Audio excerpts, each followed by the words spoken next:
Kurdistan workers party, इस नाम से ही टर्की डर जाता है। टर्की को लगता है कि कुर्दिस्तान वर्कर्स पार्टी के लोग स्वीडन और फिनलैंड में रहकर क्रांति का बिगुल फूंकते हैं।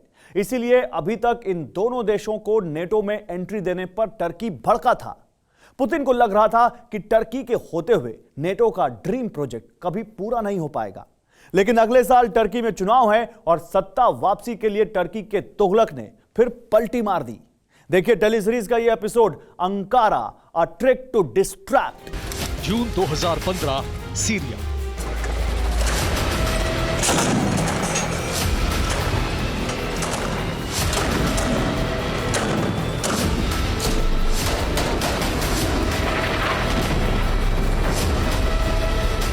ये वो दौर था जब अबू बकर अल बगदादी की ब्रिगेड दुनिया भर में कुख्यात हो चुकी थी।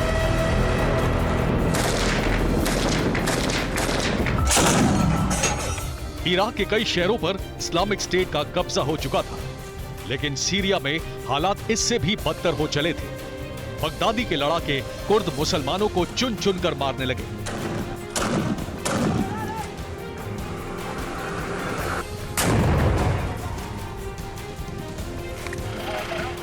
सीरिया में कुर्दों के हथियारबंद संगठन और इस्लामिक स्टेट में भीषण जंग छिड़ गई।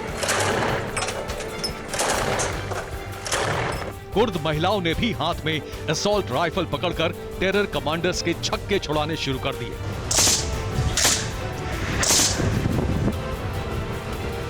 सीरिया में कुर्द फाइटर्स के सबसे बड़े संगठन पीपल्स डिफेंस यूनिट ने एक बड़ा खुलासा किया।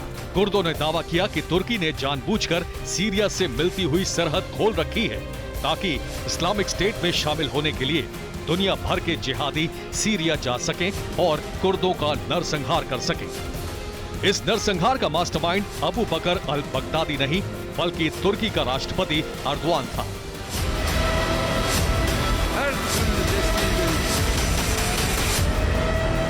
Bir güvenlik teşkilatıdır.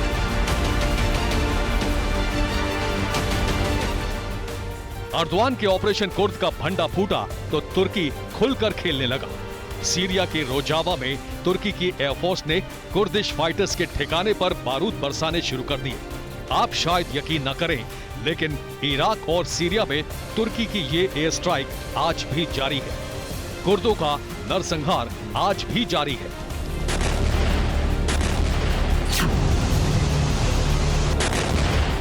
नरसंहार की ये क्रूर कथा लिखने वाला खलनायक एक बार फिर सुर्खियों में है। एर्दोआन ने ग्लोबल पावर के आगे एक बार पलटी मारी है। कुर्दिश फाइटर्स को मुद्दा बनाकर जो तुर्की फिनलैंड और स्वीडन को नेटो में एंट्री देने के खिलाफ वीटो लगा रहा था, वही तुर्की अब एंट्री के लिए ग्रीन सिग्नल दे चुका है।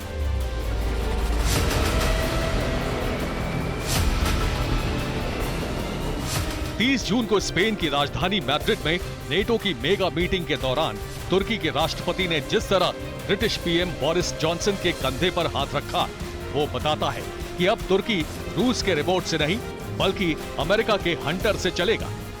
तुर्की के बार बार बदलते रुख को समझना है तो हमें 13 साल पीछे चलना पड़ेगा। 29 जनवरी 2009, Davos, Switzerland. World economic forum का मंच सजा था। तब एर्दोआन तुर्की के प्रधानमंत्री थे। उनके बगल में इजराइल के प्रधानमंत्री शिमोन पेरेस मौजूद थे। पूरी दुनिया इन दोनों को सुन रही थी। बात होते होते फिलिस्तीन पर पहुंची। Öldürmeye gelince siz öldürmeyi çok iyi bilirsiniz. Plajlardaki çocukları nasıl öldürdüğünüzü, nasıl vurduğunuzu çok iyi biliyorum. दावों और दलीलों की तेज बौछार के बाद एर्दोआन के गुस्से का लावा फूट पड़ा। इजराइल को धमकी देते हुए एर्दोआन मंच से चले गए और कसम खाई कि कभी दावोस नहीं आएंगे।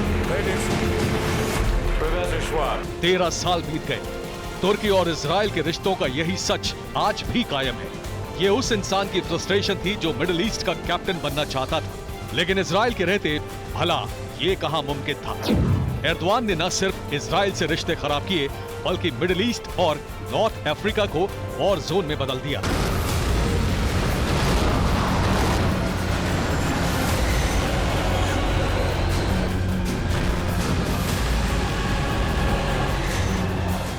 साल 1949 में तुर्की पहला मुस्लिम बहुसंख्यक देश था जिसने इजराइल को मान्यता दी। लेकिन तुर्की का मौजूदा नेतृत्व आज इजराइल के लिए ही खतरा बन गया है।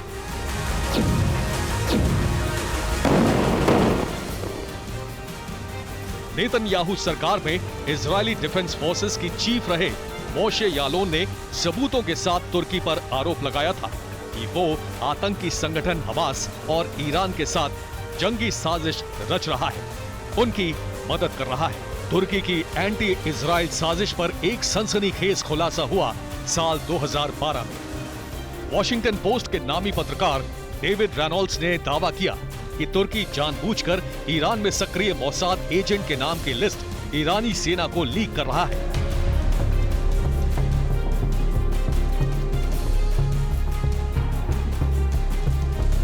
फिर आया 14 मई 2018 का दिन, जब इजराइल और तुर्की के बीच कुछ भी ठीक होने की संभावना ही खत्म हो गई। अमेरिका ने यरूशलेम को इजराइल की राजधानी मान लिया। एर्दोआन अपना आपा खो बैठे, इजराइल को टेररिस्ट स्टेट तक कह डाला।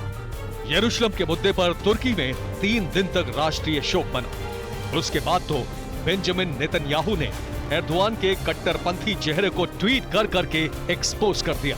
अगस्त 2020 में मोसाद की चीफ योसी कोहेन ने तुर्की को दुनिया की शांति के लिए सबसे बड़ा खतरा बताया। योसी कोहेन ने नागोर्नो काराबाख के युद्ध से पहले ही ऐलान कर दिया था कि तुर्की अजरबैजान और आर्मेनिया के बीच जंग भड़का रहा है।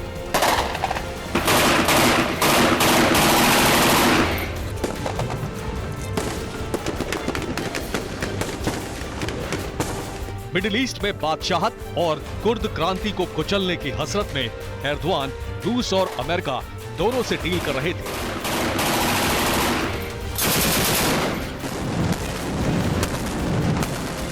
वो रूस से S-400 जैसा बेजोड़ मिसाइल डिफेंस सिस्टम लेते थे और अमेरिका से F-35 जैसे सुपर फाइटर की डील भी करते थे।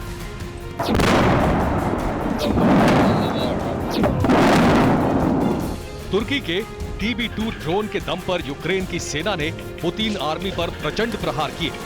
हमले के दर्जनों वीडियो सामने आए।